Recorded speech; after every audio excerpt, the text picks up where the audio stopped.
Hi നമസ്കാരം, monsoon മീഡിയയിലേക്ക് സ്വാഗതം. എനിക്ക് തോന്നുന്നു 2018 നമ്മുടെ വലിയ നഷ്ടങ്ങളിലൊന്നായിരുന്നു നമ്മുടെ എല്ലാവരും പ്രിയങ്കരനായിരുന്ന ശ്രീ ബാലഭാസ്കറിൻ്റെ അപ്രതീക്ഷിതമായ മരണം. എന്തായാലും അദ്ദേഹം സംഗീതം ചെയ്ത അദ്ദേഹത്തിൻ്റെ സംഗീതം നമ്മളിലൂടെ തന്നെ എല്ലാ കാലത്തും നമ്മുടെ കൂടെ തന്നെ ഉണ്ടാവും നമുക്ക് ഉറപ്പുള്ള കാര്യമാണ്. 2019 ഫെബ്രുവരിയിൽ ഒരു മ്യൂസിക് വീഡിയോ ആൽബം റിലീസ് ചെയ്തിരുന്നു. അദ്ദേഹത്തിന് ആദരവ് അർപ്പിച്ചുകൊണ്ട്. നിങ്ങൾ കണ്ടിട്ടുണ്ടാവുമെന്ന് വരുന്നു. ചമത എന്ന പേരുള്ളത്.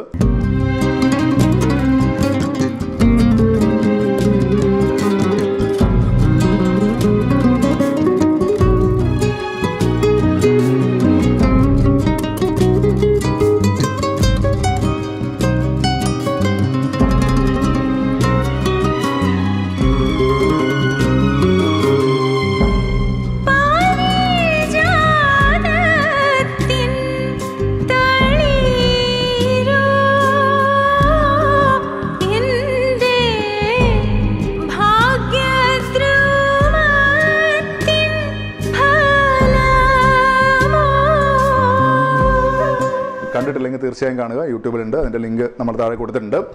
ഇന്ന് ചമതയുടെ അമരക്കാരിൽ പ്രധാനികളായ രണ്ടുപേരാണ് നമ്മോടൊപ്പം. അതിൻ്റെ മ്യൂസിക് കമ്പോസ് ചെയ്ത രാമനാഥൻ ഗോപാലകൃഷ്ണൻ, അതിലെ പാട്ട് പാടിയ ഊർമിള വർമ്മ, ഇവർ രണ്ടുപേരും തന്നെയാണ് ഇതിൽ അഭിനയിച്ചിരിക്കുന്നതും. അപ്പോൾ കൂടുതൽ വിശേഷങ്ങൾ നമുക്ക് അവരിൽ തന്നെ ചോദിച്ചറിയാം. നമസ്കാരം. എനിക്ക് തോന്നുന്നു നമുക്ക് പാട്ടിലേക്ക് കടക്കുന്നതിന് മുമ്പ് നിങ്ങളുടെ അക്കാഡമിയെക്കുറിച്ച് സംസാരിക്കാൻ തോന്നുന്നു. Voice culture academy Bombay based ആണ്. അപ്പോൾ ബാക്കി വിശേഷങ്ങൾ നിങ്ങൾ തന്നെ പറഞ്ഞാൽ കേൾക്കുന്നവർക്ക് അതൊരു പുതിയ അനുഭവമായിരിക്കും. എന്താണ് ആക്ച്വലി വോയിസ് കൾച്ചർ അക്കാഡമി? എങ്ങനെയാണ് നിങ്ങളിലേക്ക് അങ്ങനെ ഒരു ഐഡിയയിലേക്ക് എത്തിയത്? വോയിസ് കൾച്ചർ അക്കാഡമി ഞങ്ങൾ പ്രീ പ്ലാൻ ചെയ്ത ഒരു തുടങ്ങിയ വെഞ്ചറല്ല. ആക്ച്വലി ഞങ്ങൾ കുറേ വർഷങ്ങളായി പാട്ടുകൾ കമ്പോസ് ചെയ്യുകയും റെക്കോർഡ് ചെയ്യുകയും റിലീസ് ചെയ്യുകയും ചെയ്യുന്നുണ്ടായിരുന്നു ഞങ്ങളൊരു കൂട്ടായ്മ. അപ്പോൾ അങ്ങനെ ചെയ്യുന്ന അവസരത്തിൽ നമ്മുടെ എക്സ്പീരിയൻസിൽ നിന്ന് ഒരുപാട് കാര്യങ്ങൾ നമ്മൾ പഠിച്ചു. എങ്ങനെ റെക്കോർഡിങ്ങിൽ പാടണം, എങ്ങനെ ഒരു പാട്ട് പഠിക്കണം, എങ്ങനെ ഒരു പാട്ട് പറഞ്ഞു കൊടുക്കണം എന്നുള്ള കാര്യങ്ങൾ നമ്മൾ സ്വാഭാവികമായിട്ട് നമ്മുടെ എക്സ്പീരിയൻസ് നമ്മൾ പഠിക്കും. അപ്പോൾ അങ്ങനെയുള്ള അനുഭവം വെച്ചുകൊണ്ട് പിന്നെ ഞാൻ എൻ്റെ പോസ്റ്റ് ഗ്രാജുവേഷൻ കാലയളവിൽ ഞാൻ ചെയ്ത തീസിസ് വോയിസ് കൾച്ചറിനെ പറ്റിയായിരുന്നു. അതും ആക്സിഡൻ്റായിട്ട് സംഭവിച്ചതാണ്, അല്ലാതെ പ്ലാൻ ചെയ്ത് ഇങ്ങനെ ഒരു സബ്ജക്റ്റ് എടുത്തതല്ല. അപ്പോൾ ആ എക്സ്പീരിയൻസും പിന്നെ ഞങ്ങളുടെ ഈ റെക്കോർഡിങ് എക്സ്പീരിയൻസും കൊണ്ട് ഞങ്ങൾ അതിൽ നിന്നുള്ള അനുഭവങ്ങൾ ബാക്കിയുള്ളവർക്ക് ഷെയർ ചെയ്യാൻ വേണ്ടിയാണ് ഇങ്ങനെ ഒരു വെഞ്ചർ നമ്മൾ തുടങ്ങിയത്. അപ്പോൾ തുടങ്ങി ഇതിനൊരു വിഷനൊന്നും ഇല്ലായിരുന്നു നമുക്ക്. ജസ്റ്റ് പറ്റുന്ന അത്രയും ആൾക്കാരെ ഹെൽപ്പ് ചെയ്യുക. പുതിയ സിംഗേഴ്സ് ആണെങ്കിലും പ്രൊഫഷണൽ സിംഗേഴ്സ് ആണെങ്കിലും നമുക്കറിയാവുന്ന കാര്യങ്ങൾ ഷെയർ ചെയ്യുക എന്നൊരു ഉദ്ദേശം മാത്രമേ ഇതിലുണ്ടായിരുന്നുള്ളൂ.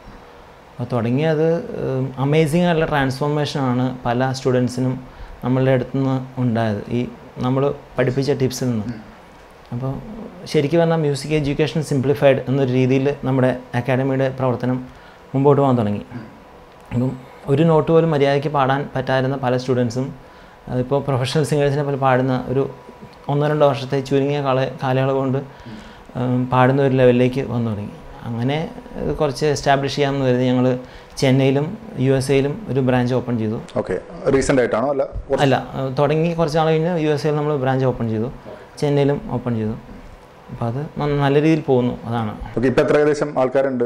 നമുക്ക് മുംബൈ ബ്രാഞ്ചിൽ തന്നെ നമുക്ക് ഏകദേശം 120ഓളം സ്റ്റുഡൻസ് ഉണ്ട്.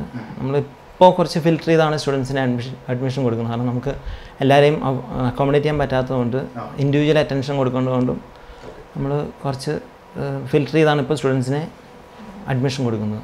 ഇത്ര പ്രായപരിധി അങ്ങനെ എന്തെങ്കിലും ഉണ്ടോ ചേരുന്നതിന്? ആർക്കും ചേരാം? ഇല്ല, നമ്മുടെ യങ്ങസ്റ്റ് സ്റ്റുഡൻറ്റ് 3.5 വയസ്സുള്ള ഒരു കുട്ടിയാണ്. Okay, he's amazingly talented. അപ്പോൾ അങ്ങനെയുള്ള ചെറിയ കുട്ടികളെ നമ്മൾ അങ്ങനെ അത്രയും ഇൻട്രസ്റ്റഡ് ആയിട്ടുള്ള ആൾക്കാരെ മാത്രമേ നമ്മൾ അഡ്മിറ്റ് ചെയ്യാറുള്ളൂ.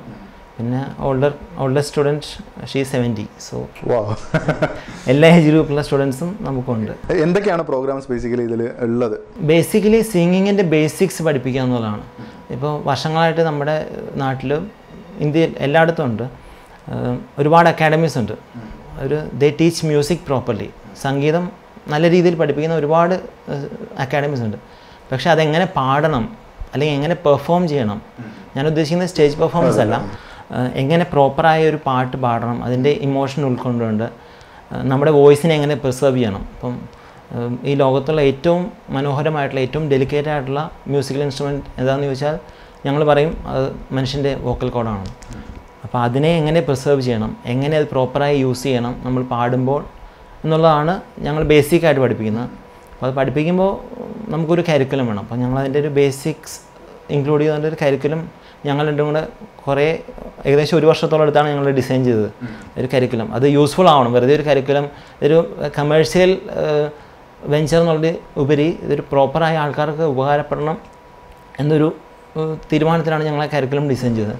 അപ്പോൾ അത് ഫോളോ ചെയ്ത് പഠിക്കുന്ന എല്ലാവർക്കും ഭയങ്കരമായിട്ടുള്ള ട്രാൻസ്ഫോർമേഷൻ.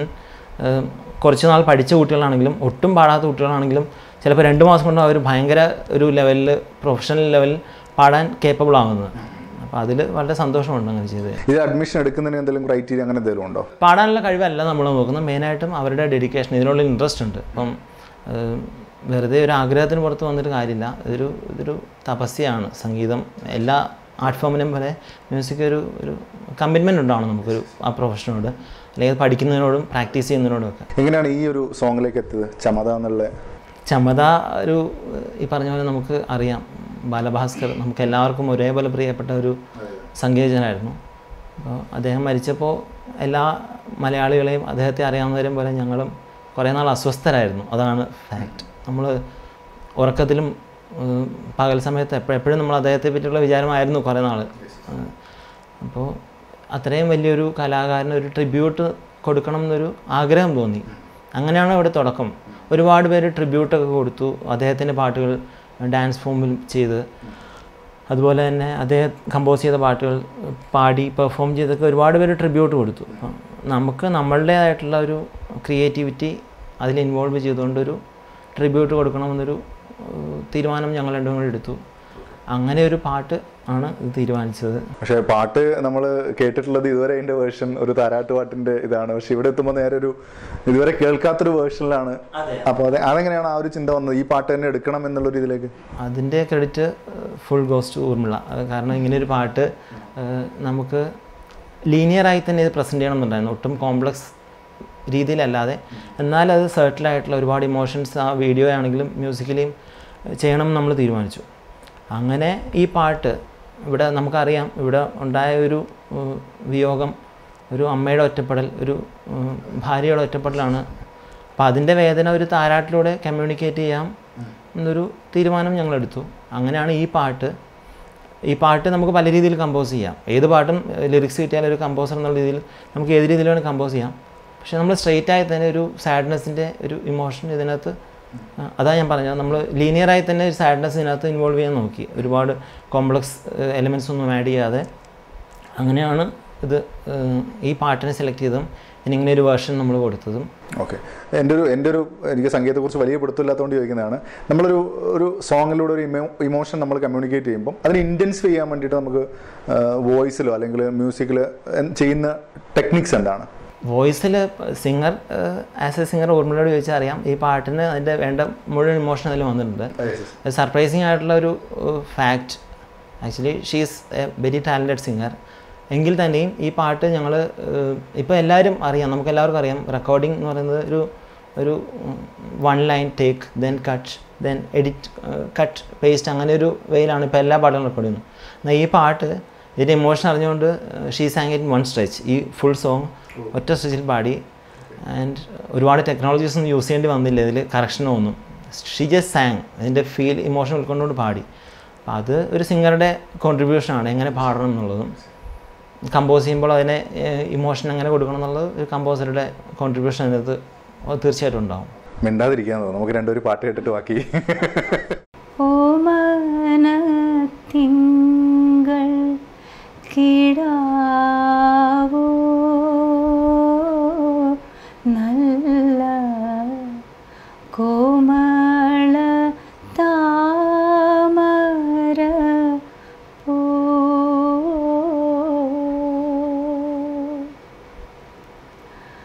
പൂവിൽ നിറഞ്ഞ മധു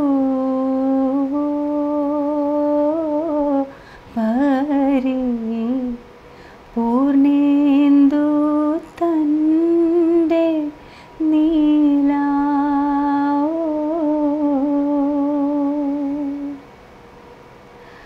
പുത്തൻ പവീഴ കൊടിയോ ചേരൂ തത്തകൾ കൊഞ്ചും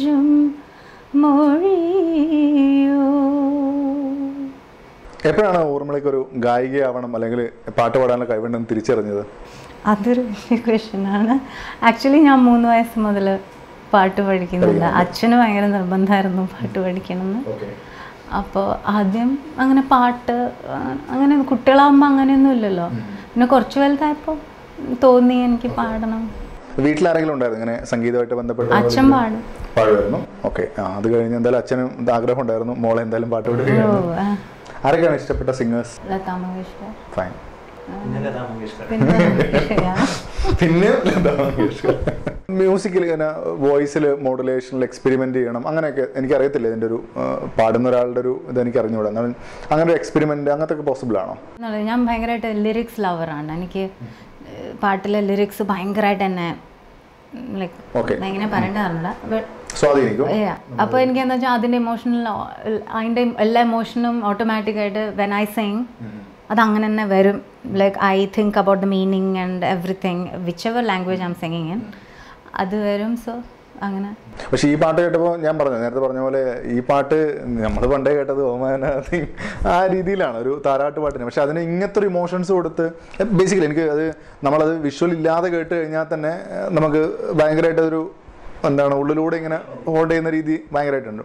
അതെങ്ങനെയാണ് കൊണ്ടുവരുന്നതാണ് ചോദിച്ചത്. When we were doing this ഇത് ബാലഭാസ്കറിൻ്റെ ആലോചിച്ചിട്ടാണ്. സോ അത് ആലോചിച്ച് കഴിഞ്ഞാൽ പിന്നെ automatically I am an emotional person. I am very emotional like basically. So ആ ഇമോഷണൽ നേരെ വരികളിലേക്ക് ട്രാൻസ്ഫോർ അത്രേ ഉള്ളൂ. ബോംബെ ബേസ്ഡ് ആയിട്ടുള്ളൊരു അക്കാഡമി ആയിട്ട് പോലും അതിൻ്റെ എനിക്ക് പ്രൊഡക്ഷൻ ചെയ്ത് കേരളത്തിൽ ആലപ്പുഴയിൽ എന്തോ അവിടുന്ന് ഇവിടെ വരെ എത്താനുള്ള ഒരു കാരണം എന്തായിരുന്നു? ഇല്ല, ആലപ്പുഴയിലുള്ള എക്സെട്ര ക്രിയേഷൻസ് എന്നുള്ളൊരു പ്രൊഡക്ഷൻ ഹൗസാണ് ഇതിൻ്റെ ഞങ്ങൾ വോയിസ് കൾച്ചർ അക്കാഡമിയായി ചേർന്ന് ഈ വീഡിയോ നിർമ്മിച്ചിരിക്കുന്നത്. അപ്പോൾ എന്താ വെച്ചാൽ അവരുടെ ടാലൻറ്റിനെ എനിക്ക് 100% വിശ്വാസമുണ്ടായിരുന്നു. അവരുടെ പല വീഡിയോസും ഞാൻ കണ്ടിരുന്നു, അവർ ചെയ്ത വീഡിയോസ്. അങ്ങനെയാണ് അവരെ വേറൊരു മ്യൂസിക് വീഡിയോ, ഒരു നാഷണൽ ഇൻ്റഗ്രേഷൻ ബേസ് ചെയ്തിട്ടുള്ളൊരു മ്യൂസിക് വീഡിയോയുടെ കാര്യത്തിന് ഞാൻ അവരെ കഴിഞ്ഞ വർഷം കോൺടാക്ട് ചെയ്തിരുന്നു. ഓക്കെ. അപ്പം നമ്മൾ എന്ത് തീം പറഞ്ഞാലും അമേസിങ് ആയിട്ടുള്ള ഒരു സ്ക്രിപ്റ്റുമായിട്ടാണ് അവർ തിരിച്ച് അപ്രോച്ച് ചെയ്യുക. അപ്പോൾ ഈ പാട്ട് തന്നെ ഇങ്ങനെ ഒരു രീതിയിൽ ഞാൻ ബാലഭാസ്കറിന് ട്രിബ്യൂട്ട് എന്നുള്ള രീതിയിൽ അതിൻ്റെ ഡയറക്ടറായ ശ്രുതിമോനാണ് അതിൻ്റെ ഈ വീഡിയോ സംവിധാനം ചെയ്തിരിക്കുന്നത്. ശ്രുതിമോന് പാട്ട് അയച്ചു കൊടുത്തിട്ട് വേണമെന്ന് പറഞ്ഞപ്പോൾ 10-12 മണിക്കൂറിനുള്ളിൽ ഈ സ്ക്രിപ്റ്റ് ഇപ്പോൾ നമ്മൾ കാണുന്ന ഫൈനൽ വീഡിയോയുടെ സ്ക്രിപ്റ്റ് അതേപോലെ എനിക്ക് തിരിച്ചു കിട്ടി. ഞാൻ സർപ്രൈസ്ഡായിപ്പോയി. കാരണം നോർമൽ മലയാളം വീഡിയോ ആൽബങ്ങൾ ചെയ്യുന്ന പോലെ അതിനെക്കുറിച്ച് പറയുകയല്ല, എല്ലാവരുടെയും ക്രിയേറ്റിവിറ്റി അപ്രീഷിയേറ്റ് ചെയ്തുകൊണ്ട് തന്നെ പറയുകയാണ്. അപ്പോൾ ഇത് ഒരുപാട് എലമെൻറ്റ്സ് ഇതിനകത്ത് ഞാൻ പറഞ്ഞ പോലെ ഒട്ടും കോംപ്ലക്സിറ്റി ഇല്ലാതെ എന്നാൽ ഒരുപാട് സെർട്ടിലായിട്ടുള്ള മനോഹരമായിട്ടുള്ള വിഷ്വൽസ് ഇതിനകത്ത് ഇൻക്ലൂഡ് ചെയ്തുകൊണ്ട് ഒരു സ്ക്രിപ്റ്റ്. ഇന്ന് നമ്മൾ കാണുന്ന ഫൈനൽ വീഡിയോയുടെ സ്ക്രിപ്റ്റ് വെറും 12 മണിക്കൂർ കൊണ്ട് സ്ക്രിപ്റ്റ് ചെയ്തതാണ്, പ്രിപ്പയർ ചെയ്തതാണ്. അപ്പോൾ അവരുടെ കഴിവിൽ ഞങ്ങൾക്ക് രണ്ടുപേർക്കും ഭയങ്കര വിശ്വാസമാണ്. അതാണ് അവരെ അപ്രോച്ച് ചെയ്യാനുള്ള കാര്യം. വേറെ ഒന്നും ആലോചിക്കേണ്ടി വന്നിട്ടില്ല ഇതുവരെ.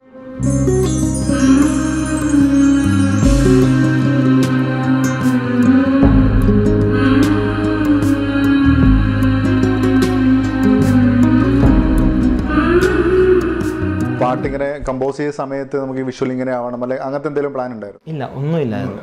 ജസ്റ്റ് ഒരു പാട്ട്, ഞങ്ങൾ പല പാട്ടുകളും ഇങ്ങനെ എടുത്ത് കമ്പോസ് ചെയ്യാറുണ്ട്. ഓൾറെഡി ഉള്ള സോങ്സ് അല്ലെങ്കിൽ പുതിയ സോങ്സ് ആണെങ്കിൽ ജസ്റ്റ് കമ്പോസ് ചെയ്യും, റെക്കോർഡ് ചെയ്യും, അതങ്ങനെ വെക്കും. അപ്പം അങ്ങനെ റെക്കോർഡ് ചെയ്ത് വെച്ചു. ഇതിൻ്റെ 4 ലൈൻ അവർക്ക് അയച്ചു കൊടുത്തു. അപ്പോൾ ഫുൾ സോങ് ആവശ്യപ്പെട്ടു. അത് ആവശ്യപ്പെട്ട് അയച്ചു കൊടുത്തപ്പോൾ വെറും 12 മണിക്കൂർ കൊണ്ട് ഈ ഫൈനൽ സ്ക്രിപ്റ്റ് പ്രിൻറ്റഡ് വേർഷനില്ല, അതിൻ്റെ സോഫ്റ്റ് കോപ്പി എനിക്ക് ഇമെയിലിൽ വന്നു. ഞങ്ങൾ രണ്ടുപേരും ഭയങ്കര എക്സൈറ്റഡ് ആയി. സന്തോഷം എന്ന് പറയാൻ പറ്റില്ല, കാരണം ഇങ്ങനെ ഒരു തീം ആയതുകൊണ്ട് ഒരു ട്രിബ്യൂട്ടാണ്. ഞങ്ങൾ ഒരുപാട് നമ്മൾ വിചാരിക്കുന്നത് പോലെ അതിനേക്കാളും ഇന്റൻസ് ആയിട്ട് വേറൊരാൾ വിചാരിക്കുന്നത് തന്നെ വലിയ സന്തോഷമുള്ള കാര്യമാണ്. ഓക്കെ. വേറെ ഇങ്ങനെ അഭിനയിച്ചിട്ടുണ്ടോ ഇതിലല്ലാതെ? വേറെ ഇല്ല, അഭിനയം ഫസ്റ്റ് എക്സ്പീരിയൻസ്. എങ്ങനെയുണ്ടായിരുന്നു? അഭിനയിച്ചായിട്ട് ഫീൽ ചെയ്തിട്ടില്ല. കാരണം ഞങ്ങൾ പോയി ഒരു ഇൻസ്ട്രക്ഷൻസ് തന്നു, അസിസ്റ്റൻറ്റ് ഡയറക്ടേഴ്സ് പറഞ്ഞു ഇതാണ് ഇമോഷൻ എന്ന് പറഞ്ഞു. നമ്മളെ കൊണ്ടാവുന്ന രീതിയിൽ ചെയ്തു. നന്നായി വന്നു എല്ലാവരും പറഞ്ഞു. പാട്ടിനെ അപ്രീഷിയേറ്റ് ചെയ്ത പോലെ തന്നെ അഭിനയത്തെ ഒരുപാട് പേര് അപ്രീഷിയേറ്റ് ചെയ്തു. അറിയാവുന്നവരും അല്ലാത്തവരും ആൾക്കാർ അപ്രീഷിയേറ്റ്. അതിൽ സന്തോഷമുണ്ട്. കാരണം അത് ചിലപ്പോൾ ഞങ്ങളുടെ 100% സിൻസിയറായിട്ടുള്ള എഫേർട്ട് ഇതിനകത്ത് നമ്മൾ 100% നമ്മളിതിനകത്ത് ഇൻപുട്ട് കൊടുത്തിട്ടുണ്ട്. അതുകൊണ്ടാവും അഭിനയവും എല്ലാം നന്നായി വന്നെന്ന് വിചാരിക്കും. എനിക്ക് അതിൻ്റെ വിഷ്വൽ കുറേ സംഭവങ്ങൾ ലൈക്ക് എനിക്കൊന്ന് ഒബ്സർവ് ചെയ്തിട്ടുള്ള ഈ പഞ്ചഭൂതങ്ങളുടെ സംഭവങ്ങളൊക്കെ വെച്ചിട്ടുള്ളതും അങ്ങനെയൊക്കെ ഉണ്ട്. അതൊക്കെ അവർ തന്നെ പ്ലാൻ ചെയ്താക്കിയാണോ അല്ല ഒരു? ഇല്ല, അതാ ഈ ഞാൻ പറഞ്ഞല്ലോ സ്ക്രിപ്റ്റ്, ഫൈനൽ സ്ക്രിപ്റ്റ് അവർ അയച്ചു തന്നപ്പോൾ ഈ ഫുൾ എലമെൻറ്റ്സ് ഇതിനകത്തുണ്ടായിരുന്നു, പഞ്ചഭൂതങ്ങളെ ഇൻക്ലൂഡ് ചെയ്തുകൊണ്ട്. എന്നാൽ അത് വളരെ മനോഹരമായിട്ടുള്ള വിഷ്വൽസ് ഇതിന് ഇൻക്ലൂഡ് ചെയ്തുകൊണ്ടൊരു സ്ക്രിപ്റ്റാണ് അവർ അയച്ചു തന്നത്. അപ്പോൾ സ്ക്രിപ്റ്റ് ആദ്യം വായിച്ചപ്പോൾ എനിക്കൊരു 50% മനസ്സിലായി, ഊർമിളയ്ക്കൊരു 1% പോലും മനസ്സിലായില്ല, അതാണ് സത്യം. പിന്നെയും വായിച്ചു, ഞങ്ങൾ ഡിസ്കസ് ചെയ്തു, അപ്പോൾ ഇതായിരിക്കും അവർ ഉദ്ദേശിച്ചെന്ന് മനസ്സിലായി. പക്ഷേ പറഞ്ഞില്ല, നമ്മുടെ ട്രസ്റ്റാണെല്ലാം. നമ്മളിപ്പോൾ ഒരു പ്രോജക്റ്റുമായി മുമ്പോട്ട് പോകുമ്പോൾ നമ്മുടെ കൂടെ നിൽക്കുന്നവരെ വിശ്വസിക്കുക എന്നുള്ളതാണ്, അതിനപ്പുറം ഒന്നുമില്ല. അപ്പോൾ നമ്മുടെ ഈ പ്രൊഡക്ഷൻ ഹൗസിനെ 100% ഇപ്പോഴും ഒരു പാട്ട് ചെയ്യുമ്പോൾ അല്ലെങ്കിൽ എന്തെങ്കിലും ഒരു ക്രിയേറ്റീവ് വർക്ക് ചെയ്യുമ്പോൾ ആദ്യം ആലോചിക്കുന്ന അവരുടെ പേരാണ്. അത്രയും ഒരു ടീം വർക്ക്, അവരുടെ ഒരു നല്ല ടീമുണ്ട് അതിൽ. ഇപ്പം അതിൻ്റെ ഡയറക്ടർ ശ്രുതിമോനാണെങ്കിലും, എഡിറ്റിംഗ് ചെയ്ത ജിബിൻ ആനന്ദ്, ക്യാമറ ചെയ്ത സോജ്, ഇവരൊക്കെ ഒരുപാട് എക്സ്പീരിയൻസ്ഡാണ്. ഇതൊന്നും നമുക്കറിയില്ലായിരുന്നു. അവരുടെ എക്സ്പീരിയൻസൊക്കെ വർക്ക് ചെയ്ത് കഴിഞ്ഞാണ് മനസ്സിലായത്. സോജ്മോനൊക്കെ ഒരുപാട് 10 വർഷത്തോളമായി ബോളിവുഡിലെ പല പ്രമുഖരുടെയും സിനിമകളിൽ അസിസ്റ്റൻറ്റ് ക്യാമറമാനായും ഒക്കെ വർക്ക് ചെയ്യുന്നതാണ്. ഇവരെല്ലാവരും കുറേ നാളെ ഇൻഡസ്ട്രിയിലുള്ളതാണ്. പക്ഷേ പുറത്തേക്ക് അറിയപ്പെടുന്നത് ഒരവസ്ഥ എത്തിയത് ഇപ്പോൾ ചമ്പതം വന്നപ്പോഴാണ് പലരുടെയും പേരുകൾ എല്ലാവരും അറിഞ്ഞു തുടങ്ങിയത്. ഓക്കെ, ഇനി പുതിയ പ്രോഗ്രാംസ് ഇതുപോലെയുള്ള പ്രോഗ്രാംസ് ഉണ്ടോ? ചെയ്യണമെന്നുണ്ട്. നല്ല ഇപ്പോൾ മൂവി എന്നുള്ളൊരു അങ്ങനെ ഒരു പ്ലാനൊന്നുമില്ല. നമ്മുടെ അക്കാഡമി നല്ല രീതിയിൽ മുമ്പോട്ട് കൊണ്ടുപോകണമെന്നുണ്ട്. കാരണം അത് അതിൻ്റെ ഇൻറ്റൻഷൻ നല്ല രീതിയിൽ റിസൾട്ട് കിട്ടുന്നുണ്ട്. നമ്മൾ തുടങ്ങിയ ഉദ്ദേശത്താണ് അത് നല്ല രീതിയിൽ റിസൾട്ട് കിട്ടുന്നുണ്ട്. സോ അത് മാക്സിമം നല്ല രീതിയിൽ ഒരുപാട് പേർക്ക് ഹെൽപ്ഫുൾ ആയ രീതിയിൽ മുമ്പോട്ട് കൊണ്ടുപോകണമെന്നുണ്ട്. മൊത്തത്തിലൊരു ഇപ്പോൾ സിനിമയിലായാലും ആൽബത്തായാലും മ്യൂസിക്കിനെ എങ്ങനെ ട്രീറ്റ് ചെയ്യുന്നതിനോട്, മ്യൂസിക് പല വിധത്തിലുണ്ടല്ലോ. നമ്മളിപ്പോൾ എസ്പെഷ്യലി എനിക്ക് തോന്നുന്നു, ഞാൻ ഈ ഗലി ബോയ് സിനിമ കാണാൻ പോയ സമയത്ത് എനിക്ക് റാപ്പ് മ്യൂസിക് പറഞ്ഞ സാധനത്തെക്കുറിച്ച് ഒന്നും അറിയത്തില്ല, എവിടെയൊക്കെ കേട്ടതേ ഉള്ളൂ. അപ്പോൾ ഞാൻ പടം തുടങ്ങിയപ്പോൾ വിചാരിച്ചു മിക്കവാറും ഞാൻ എഴുന്നേറ്റ് പോകേണ്ടി വരും, ഒന്നും മനസ്സിലാവില്ല. പക്ഷെ ആ സിനിമ കഴിയുമ്പോൾ ബേസിക്കലി എനിക്ക് ഫീൽ ചെയ്തത് ആ സിനിമ കഴിയരുതേ എന്ന് ഒരു ബീറ്റായിരുന്നു, ഫുള്ള് അങ്ങനത്തെ സാധനമായിരുന്നു. പക്ഷെ ബാക്കി പലയിടത്തും വളരെ ഇങ്ങനെ അലങ്കോലമായി കൊണ്ടു നടക്കുന്നതുകൊണ്ട്, എസ്പെഷ്യലി സിനിമയിലാണെങ്കിൽ. എന്താണ് അതിനോടുള്ളൊരു കാഴ്ചപ്പാട്? അത് ചിലപ്പോൾ സിനിമ ഡിമാൻഡ് ചെയ്യുന്നതുകൊണ്ടായിരിക്കും പലപ്പോഴും നമുക്ക് മ്യൂസിക്, അത് ആ ഡയറക്ടറുടെയും മ്യൂസിക് ഡയറക്ടറുടെയും കൺവിക്ഷനാണ്, അത് ചേരുന്നുണ്ട്. പക്ഷേ പ്രേക്ഷകർക്ക് അങ്ങനെ ഫീൽ ചെയ്യണമെന്നില്ല. പക്ഷേ ഗലിബോയുടെ കേസിൽ അങ്ങനെയല്ലായിരുന്നു. അത് 100% ആ സിനിമയ്ക്ക് മാച്ചാവുന്ന രീതിയിലായിരുന്നു. ഞങ്ങൾ ഒരുപാട് എക്സൈറ്റഡ് ആയ സിനിമ കണ്ടിട്ട് അതിൻ്റെ റാപ്പ് പോർഷൻസ് ഉണ്ട്. ചെറിയ കുട്ടികൾ, ഞാൻ പറഞ്ഞു, ഞങ്ങളുടെ ഏറ്റവും യങ്ങർ സ്റ്റുഡൻസ് നവ്യാൻഷ് ക്ലാസ്സിലേക്ക് കയറി വരുന്നത് തന്നെ ഈ ഗലിബോയിലെ റാപ്പ് പോർഷൻസ് പാടി അപ്ന ടൈം ആയക എന്ന് പറഞ്ഞിട്ടാണ് ആ കുട്ടി കയറി വരുന്നത്. അത്രയും അത് മൂവ് ചെയ്യാൻ പറ്റി. പക്ഷെ മറ്റു പലയിടത്തും നമുക്ക് ഒരു തരത്തിലും ഈവൻ ഒന്നും അറിയാത്തൊരു പ്രേക്ഷകനാണെങ്കിൽ പോലും ഇതെന്താണ്, ഈവൻ മ്യൂസിക് വിഷ്വൽ എടുക്കുകയാണെങ്കിൽ മ്യൂസിക് ഒരു വഴിക്ക്, വരികൾ വേറൊരു വഴിക്ക്, വിഷ്വൽ വേറൊരു വഴിക്ക്, നമുക്ക് തന്നെ കോംപ്ലക്സ്. അത് ആ ഡയറക്ടറുടെയും മ്യൂസിക് ഡയറക്ടറുടെയും ഒരു കൺവിക്ഷൻ പ്രേക്ഷകർക്ക് ചിലപ്പോൾ അക്സെപ്റ്റ് ചെയ്യാൻ പറ്റിയിട്ടുണ്ടാവില്ല.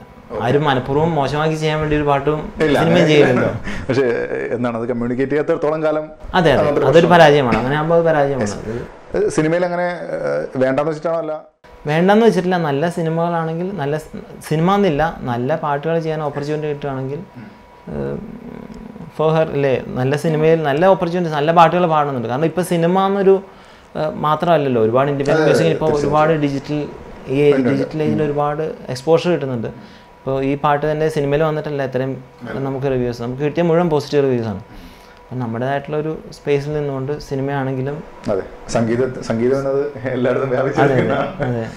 ഇനി നിയർ ഫ്യൂച്ചറിൽ എന്തെങ്കിലും ഇനി വരാനുണ്ടോ, ചെയ്തത് വരാനുണ്ടോ, പ്ലാൻ ചെയ്തിട്ടുണ്ടോ, അങ്ങനെ എന്തെങ്കിലും ഉണ്ടോ? ഞങ്ങൾ റെഗുലറായി വീഡിയോസ് ഇവരുമായിട്ട് എക്സെട്രാ ക്രിയേഷൻസുമായി ചേർന്ന് ചെയ്യണമെന്നുണ്ട്. എല്ലാം നമ്മൾ നല്ല ക്വാളിറ്റിയിൽ ചെയ്യണമെന്നുണ്ട്. അല്ലാതെ ഒരുപാട് സോങ്സ് നമ്മൾ റിലീസ് ചെയ്യുന്നുണ്ട്. പക്ഷേ നമ്മുടെ ഒഫീഷ്യൽ വോയിസ് കൾച്ചർ അക്കാഡമിയുടെ ലേബലിൽ വരുമ്പോൾ അതൊരു നല്ല ക്വാളിറ്റിയിൽ ചെയ്യണമെന്നുണ്ട്. അപ്പം 3-4 പാട്ടുകൾ ഞങ്ങൾ പ്ലാൻ ചെയ്ത് ചെയ്യുന്നുണ്ട്. എന്തായാലും എല്ലാ ആശംസകളും പുതിയ പരിപാടിക്കും, മീൻസ് മുന്നോട്ടുള്ള യാത്രയിലും. നമുക്ക് എനിക്ക് തോന്നുന്നു വീണ്ടും കാണാൻ തോന്നുന്നു. തിരുവനന്തപുരത്ത് വരുമ്പോൾ കാണാം. എന്തായാലും ഒരു പാട്ടും കൂടെ പാടി നമുക്ക് അവസാനിപ്പിക്കാം അല്ലേ? തീർച്ചയായും. ഇഷ്ടമുള്ള പാട്ട് ഇനി ഗലി ബോയ് തന്നെ ഉണ്ടെങ്കിൽ